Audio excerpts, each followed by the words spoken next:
Welcome back to the Urban Aviary and the second episode of the Urban Quailer series. This series will show you how to produce high quality meat and eggs even if you don't have a county store around the corner. That means getting everything you need shipped straight to your house. In the last episode, we went over housing and caging. It's important to have this established before you get adult birds or your chicks get to about 5 weeks old and are ready to be moved into cages. And if you're like me, you've got better things to do than spend hours of time building cages for your birds. Luckily, I came across Quail Ranch, a company that is dedicated to building high-quality quail caging systems at an affordable price for the average consumer. And not only are they shipped free to the continental U.S., but they're easy to assemble.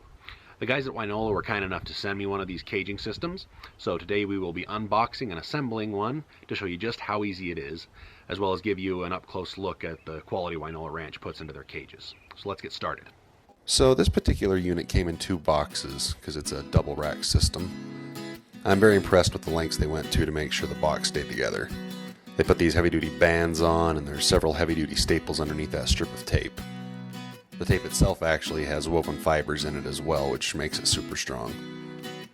Those heavy-duty bands are holding the stand pieces to the cage too, along with the shrink wrap.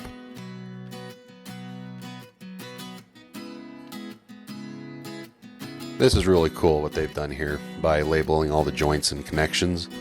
LBB is for left back bottom. These are the 2 pieces of the back strap, which are also labeled.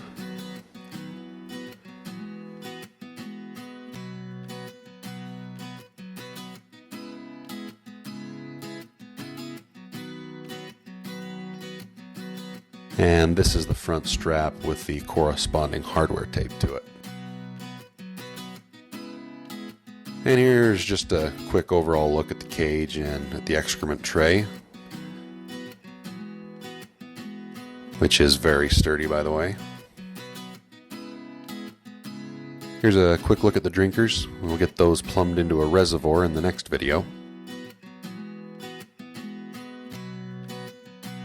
Then we'll open up the next box, which is packed just as well as the first one was.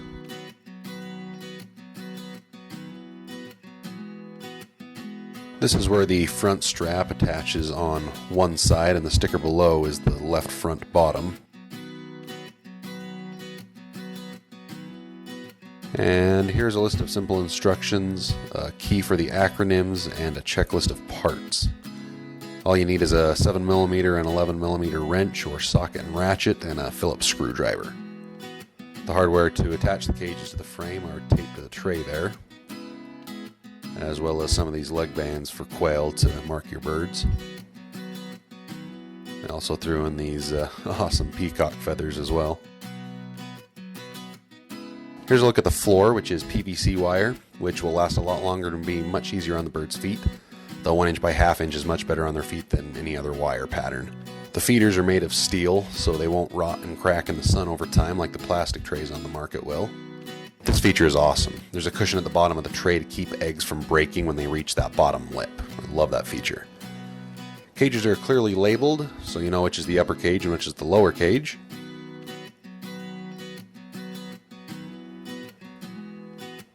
These are all the frame pieces laid out. And these are the 2 back strap pieces.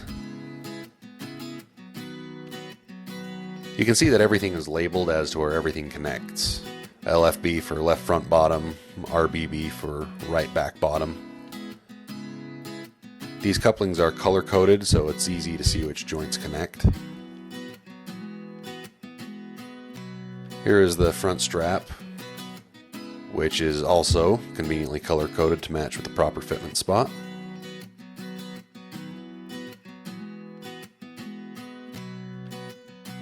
I'm just cutting these back strap pieces apart here so you can see them individually.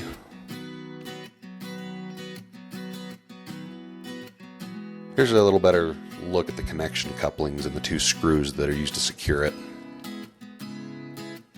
Now it's just matching the color pieces to connect the couplings with the frame pieces.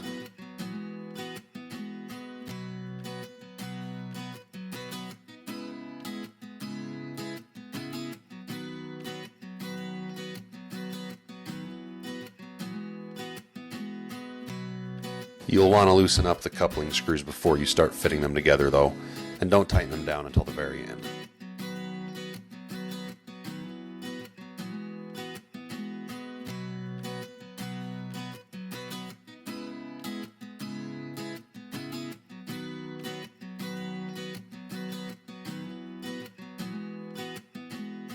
Once you got that side put together, go ahead and do the same with the other side, which is marked with red and green stickers rather than red and orange.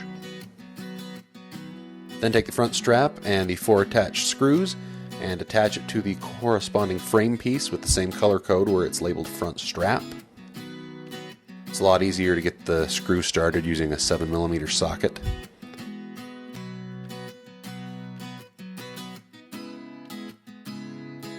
Once each side is attached, you'll be able to stand the frame up. Don't do what I did here though and tighten the screws all the way down. Wait until everything else is assembled before tightening everything.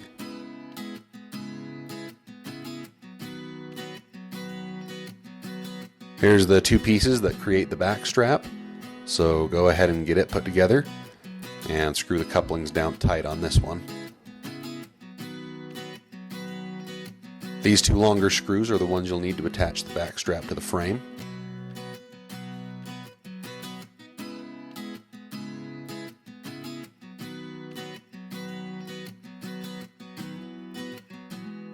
There are 2 pre-drilled holes here to attach it.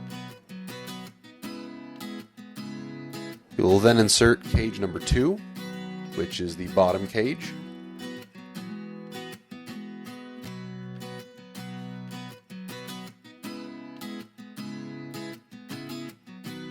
And use these bolts to secure it to the frame through the corresponding pre-drilled holes.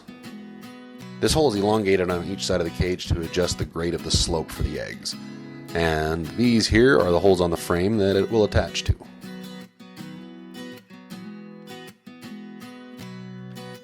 You will have to reach inside the cage to access the bolts to get them tight. But again, wait until the very end to do this. Then go ahead and take the top cage and do the same as you did with the bottom.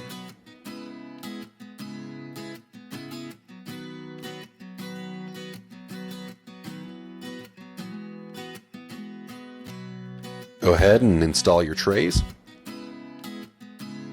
The top tray will sit on the top of the bottom cage.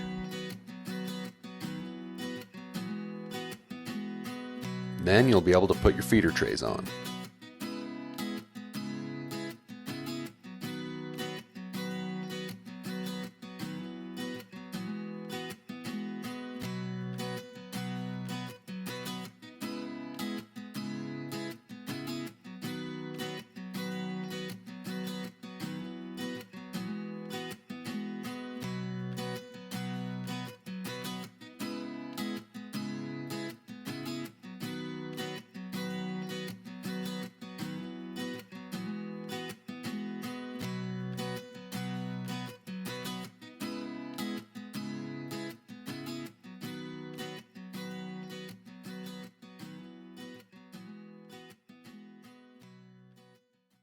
Have it, guys.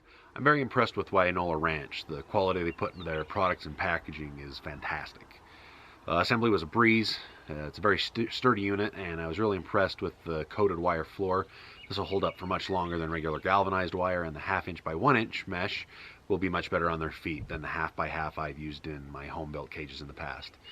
Really excited about this new system and can't wait to get birds into it, so stay tuned for the next video in this series where we will set up the drinker system for it before moving on to incubators. And until the next video, remember, you guys can do this too.